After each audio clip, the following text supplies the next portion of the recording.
Bonjour, que le Seigneur soit avec vous, que la grâce et la paix vous accompagnent. Nous prenons 1 Jean, le chapitre 4 et le verset 18.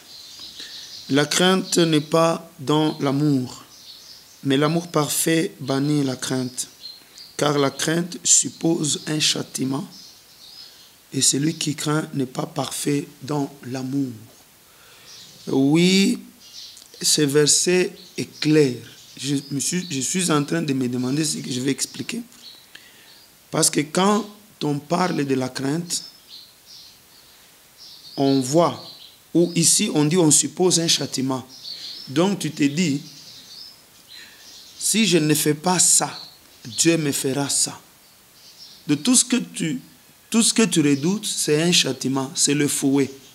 En toi, tu ne vois que le mal qu'on peut te faire, le mal qui peut tomber sur toi, si tu ne manifestes pas, si tu ne mets pas en pratique la parole de Dieu. C'est ce qu'on est en train de déconseiller ici. Maintenant, quand on parle de l'amour, je ne suis pas en train de suivre Dieu pour qu'il ne me frappe pas. Je suis en train de suivre mon Seigneur Jésus-Christ de Nazareth parce que je l'aime. Et si effectivement je suis animé par l'amour, le respect des commandements sera une conséquence logique. C'est pourquoi on est en train d'expliquer ici. C'est comme un petit enfant. Il se dit, si je ne vais pas à l'école, on va me frapper. Oui, dans une certaine mesure, au début par exemple, on peut accepter ça. Mais avec le temps, on nous exhorte que tout ce qui doit nous animer dans ce que nous sommes en train de faire doit être l'amour et non la crainte d'un châtiment quelconque. C'est pourquoi quand les pharisiens s'approchaient, il est écrit que la Bible dit « Qui vous a appris à fuir la colère à venir ?» Donc ces gens-là n'avaient pas regretté leur péché. Ils se disaient, il y a une colère à venir et nous devons fuir. Quelle est la condition pour fuir cette colère-là? Pour être épargné de cette colère-là, il faut croire en Jésus-Christ de Nazareth. Je vais donner peut-être mon exemple.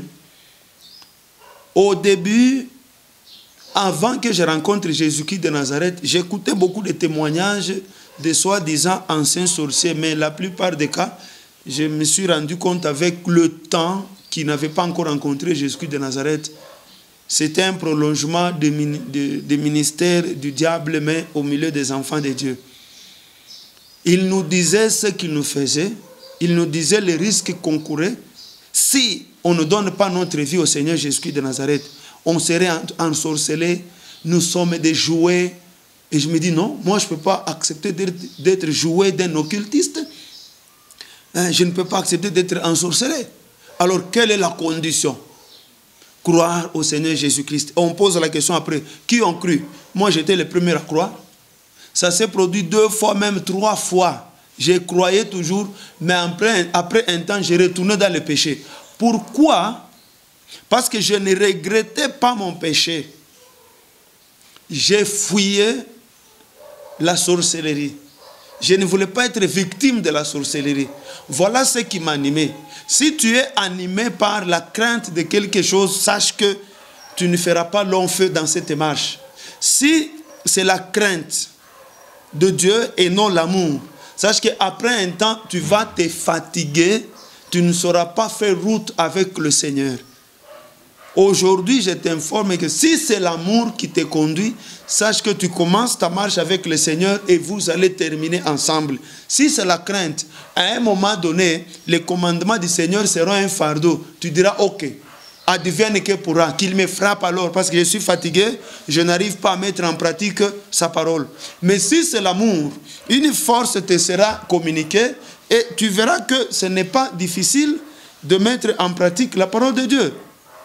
Jean qui a compris ces choses, c'est pourquoi il a dit lui-même dans un autre verset, l'amour de Dieu consiste à garder ses commandements et ses commandements ne sont pas pénibles.